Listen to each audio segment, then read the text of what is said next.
Bon, ok, aujourd'hui j'essaye la Versys 650. Non, en fait, non, la Versys 650 est partie en démo. Du coup, j'en ai profité pour taxer une Z900 RS de démo chez Jouy Moto à Villeneuve-Saint-Georges. Et un super gros merci au vendeur côté Kawasaki pour m'avoir fait partir comme ça en total impro, sans qu'on se connaisse, rien du tout.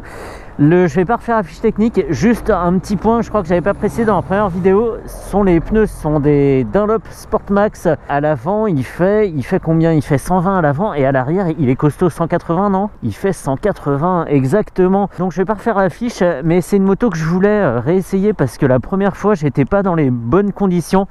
La route était un peu grasse, il faisait pas très beau, il faisait assez froid. Bon, aujourd'hui il fait toujours froid, mais au moins il fait beau et la route est sèche. Et donc pour l'amener ici, bah forcément j'ai roulé un peu avec, et je me souvenais pas d'une moto qui était aussi volontaire. On tourne à peine, on est même sur le point de patinage que la moto part direct. Là j'ai commencé un peu à m'y faire, mais j'étais hyper surpris, j'avais pas du tout ce souvenir. Pour moi on était sur un gros 4 cylindres assez tranquille, je vais pas dire placide, mais assez tranquille. Et en fait non, il est présent assez bas. Même là je suis à 2000 tours et en fait ça tracte déjà pas mal. C'est quoi cette trajectoire de circuit là? Dans tes rêves le circuit, oui. Donc on a ce 4 cylindres dérivé de la Z900 qui fait 111 chevaux. Attends, j'avais dit que je ne refaisais pas la fiche technique. Non mais c'est important de le dire. 111 chevaux, et on a cet énorme réservoir. Je me souvenais pas qu'il était aussi gros. J'ai les genoux hyper écartés. Ça aide pas trop à tenir la moto avec les jambes justement. On a moins de force quand on est positionné comme ça, mais par contre ça fait vraiment grosse moto à l'ancienne. On est vraiment sur une très belle évocation des Kawa d'avant. Et en termes d'instrumentation, ils ne se sont pas ratés non plus. À première vue ça peut sembler très simple, mais en fait c'est très bien foutu. On a deux compteurs aiguilles, il y a le compteur évidemment, le compte-tour à droite jusqu'à 12 000 avec une zone rouge à 10 000, c'est sympa. Et au centre on a un cristaux liquide avec jauge à essence, température, rapport engagé, le niveau de traction control, l'heure, l'indicateur de conduite économique et le trip A, trip B, etc. juste en dessous. Donc tout ce qu'il faut comme info dans un tout petit écran au centre. Ça rappelle un peu l'affichage mais en beaucoup plus évolué, en tout cas la disposition de la XJR 1300 ou de la CB 1100 RS. Ça fait complètement ça. Et là je vais plutôt me concentrer sur les sensations, mais c'est vrai que sans être relou, sans être on-off, c'est une moto très très volontaire. Et le poids je l'ai plus en tête, mais je serais incapable de donner une bonne réponse, ça c'est sûr. Et là je suis en 5e à 2000 tours à 45 à l'heure, c'est ouf. Sur un filet de gaz, il n'y a pas besoin de la lancer plus que ça. Ça broute évidemment pas.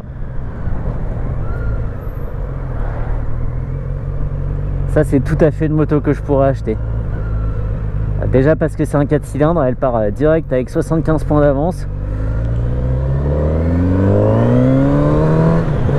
Et aussi parce que c'est une japonaise, hop, plus 50 points. Le mec complètement pas objectif.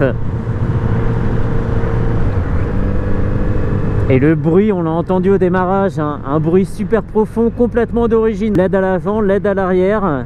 Non, pas la moto, hein. La moto est très belle, mais clignot LED aussi. Et c'est waouh, c'est la friche ici, punaise, qu'est-ce qui s'est passé? Il y a une bombe ou quoi? Youhou!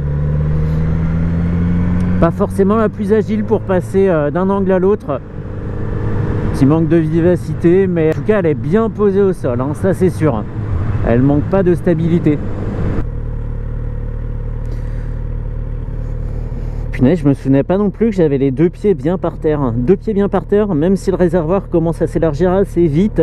Elle est hyper bien pensée, et la selle est immense, mais en fait j'en occupe qu'une petite partie hein, de cette selle. Moi je suis calé contre le réservoir, enfin je peux pas parce que ça se relève pas comme ça. Mais en fait je dirais que j'arrive jusque là quoi. Bah, on peut être 3 dessus en fait. Il devrait communiquer là-dessus. Le bouton des warnings, klaxon, rien de particulier. Trip A, trip B, la conso moyenne, la conso instantanée, l'autonomie restante et le thermomètre 7 degrés. C'était le bon jour pour mettre les gants été. Une chouette idée que j'ai eue là. Ce bruit, on est presque sur un bruit d'avant quoi, j'adore.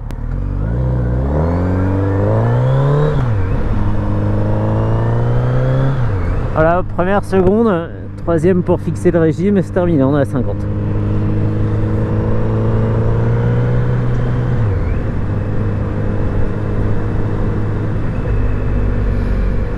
Ça faisait longtemps que je voulais l'essayer à nouveau.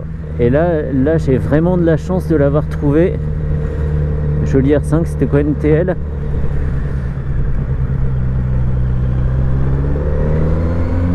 Et encore une fois, merci à Jouy-Moto à Villeneuve-Saint-Georges.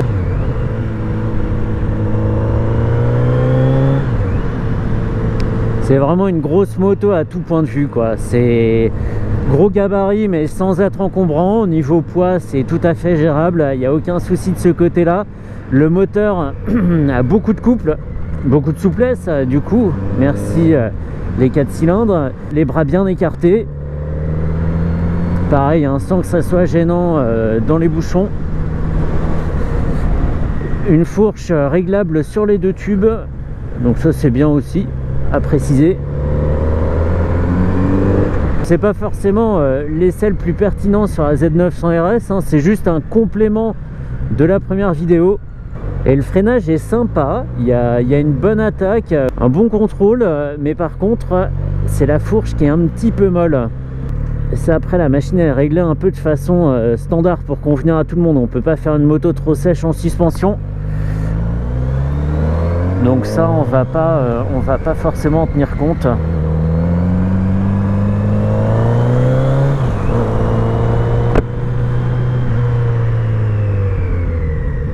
Ça alourdit un peu la direction quand même de freiner. On sent qu'il vaut mieux aller tout droit quoi.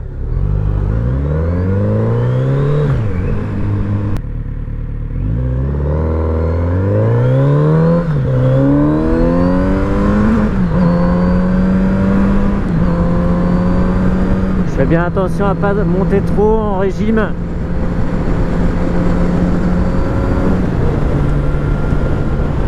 C'est pas la plus précise.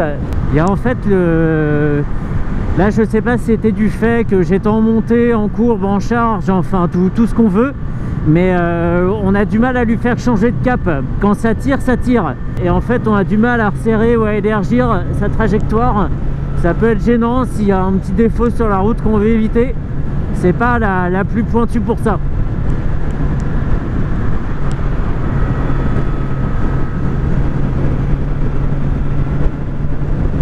Par contre, elle a une stabilité, mais c'est dingue. C'est aussi un avantage d'avoir une moto plutôt lourde, mais on la sent très bien assise sur la route. Moins réactif que d'autres motos, ça c'est sûr. Quand elle est vraiment en charge, qu'elle devient un peu plus difficile à diriger.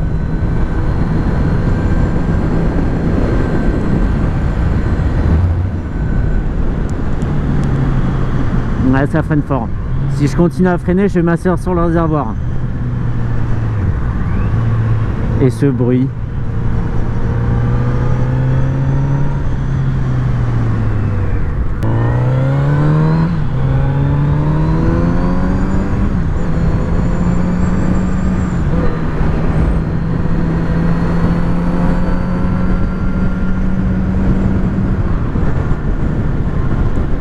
Tranquille. En 6ème à 4500 tours, je pense que à un rythme autoroutier on tourne autour des 5000 tours. Pas de quoi affoler la mécanique franchement, et ça c'est très bien. Être sur un bon rythme croisière sans pousser trop en régime, c'est quand même sympa. Voilà, bon bah fini, retour à Villeneuve et enchaînement sur la R6.